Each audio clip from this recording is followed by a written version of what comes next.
নমস্কার বন্ধুরা, ঘরোয়া রান্নাবান্নাতে সকলকে স্বাগত জানাই। সন্ধ্যাবেলাতে মনে হয় যেন কি খাবো, কিছু একটা স্ন্যাক্স খাই। আর আমাদের সকলেরই কিন্তু ভীষণ পছন্দের মোগলাই পরোটা। তো দোকানে না গিয়েই বাড়িতেই কিভাবে মোগলাই পরোটা বানাবেন সেটাই আজকে দেখাবো। ভিডিওটি শেষ পর্যন্ত দেখার অনুরোধ রইল, আর আমার চ্যানেলটিকে সাবস্ক্রাইব করে পাশে থাকা বেল আইকনটা প্রেস করে দেবেন। মোগলাই বানানোর জন্য লাগছে ময়দা। একটা বাটির মধ্যে নিয়ে নিচ্ছি বেশ কিছুটা পরিমাণ ময়দা।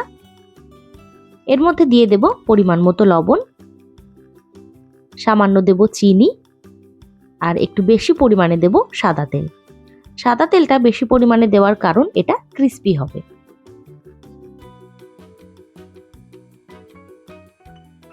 ময়দাটাকে ভালো করে ময়ান দিয়ে তারপর জল দিয়ে মেখে নেব।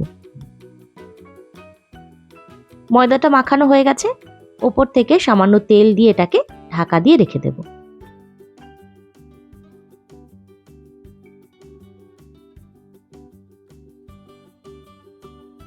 অন্যদিকে আর একটা পাত্র নিয়েছি, তার মধ্যে নিয়ে নিচ্ছি দুটো বড় সাইজের পেঁয়াজ কুচি, কয়েকটা কাঁচা লঙ্কা কুচি,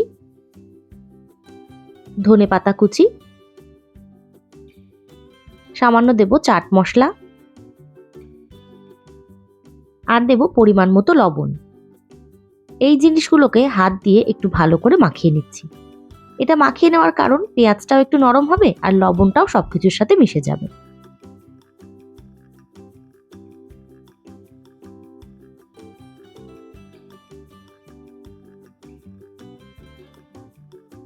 এটাকে মাখিয়ে নেওয়ার পর এর মধ্যে দিয়ে দেব 3টে ডিম।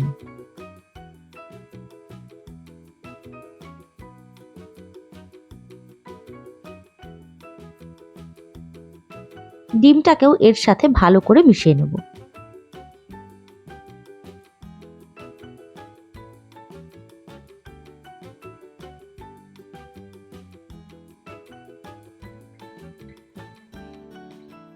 ডিমটা মিশিয়ে নেওয়ার পর এর মধ্যে দিয়ে দিচ্ছি ব্রেড ক্রাম্ব বা বিস্কুটের গুঁড়ো। এটাই কিন্তু মোগলাই পরোটার বলতে পারেন প্রধান ইনগ্রেডিয়েন্ট। এটাকে মিশিয়ে নিচ্ছি, যদি পরিমাণে আরেকটু লাগে তাহলে আবার দেব।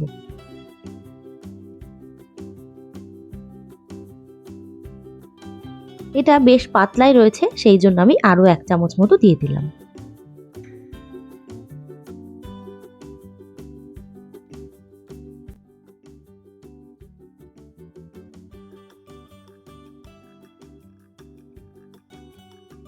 অল্প গোলমরিচের গুঁড়ো দিয়ে দিচ্ছি। এটাকেও মিশিয়ে নেব।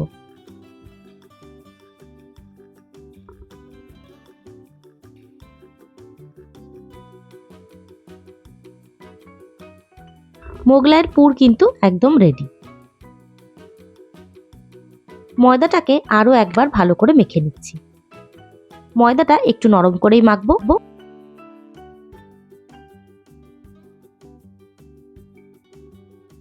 এবার এটা থেকে লেচি কেটে নেব। আমি খুব বড় সাইজের মোগলাই বানাবো না, সেই জন্য মোটামুটি একটা মাঝারি সাইজের লেচি কেটে নেব।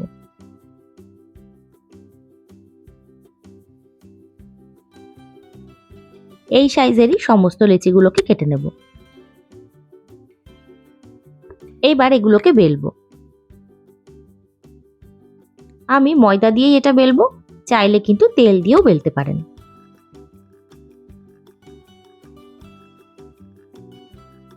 অল্প অল্প করে ময়দা এর উপর দিয়ে দেব আর এটাকে বেলে নেব।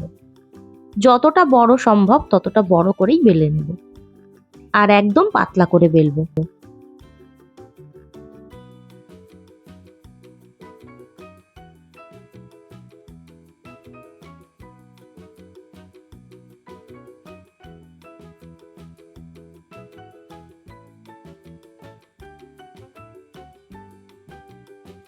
এটাকে আমি ঠিক এতটা বড় করে বেলে নিয়েছি।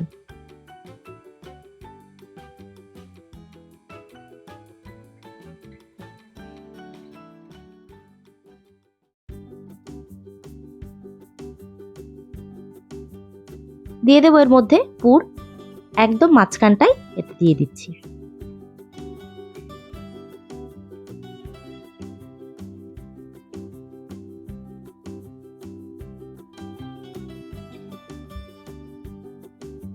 এবার এটাকে ভাঁজ করব।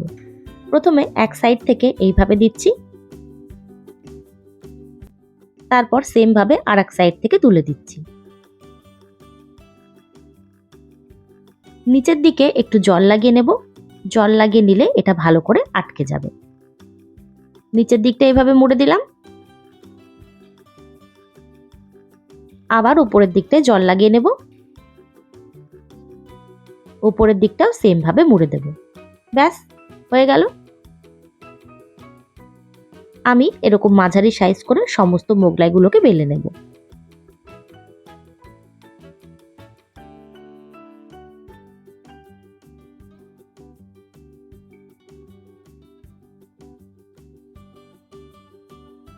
সবকটা কিন্তু বেলে নেওয়া রেডি হয়ে গেছে।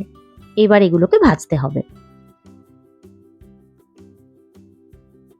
ফ্রাই প্যানে তেল দিয়ে দিয়েছি।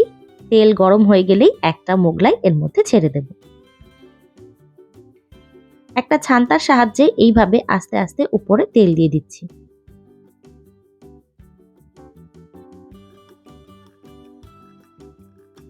নিচের দিকটা কিন্তু হয়ে গেছে। একটা ক্যাচার দিয়ে এটাকে উল্টে দিচ্ছি।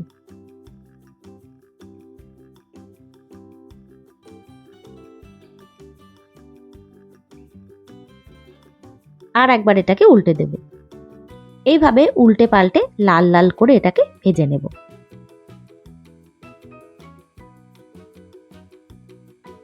এটা কিন্তু ভাজা হয়ে গেছে, তুলে নিচ্ছি। একইভাবে বাকিগুলোকেও ভেজে নেব।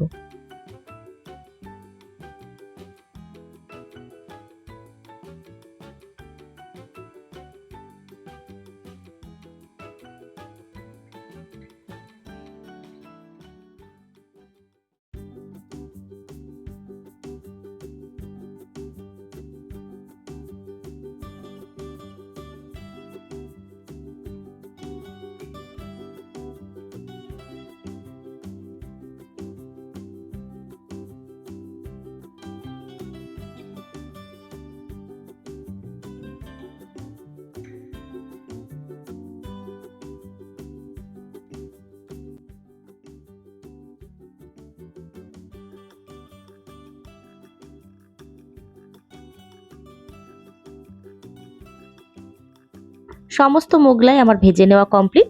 টিস্যুর উপরে আমি এগুলোকে রেখেছিলাম। একটা মোগলাই কেটে দেখিয়ে দিচ্ছি, দেখুন।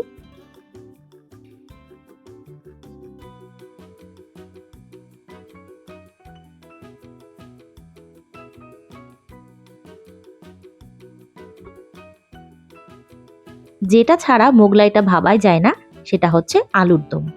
তো মোগলাইয়ের সাথে আমি কিন্তু আলুর দমও বানিয়েছিলাম। পরের ভিডিওতে আলুর দম দেখিয়ে দেব। কেমন লাগলো মোগলাই রেসিপিটি অবশ্যই জানাবেন। আর আমার ভিডিওটি ভালো লেগে থাকলে লাইক, শেয়ার, কমেন্ট করবেন। এবং আমার চ্যানেলে সাবস্ক্রাইব করা না থাকলে অবশ্যই সাবস্ক্রাইব করে পাশে থাকা বেল আইকনটা প্রেস করে দেবেন। ধন্যবাদ। দেখা হবে নতুন একটি ভিডিও নিয়ে।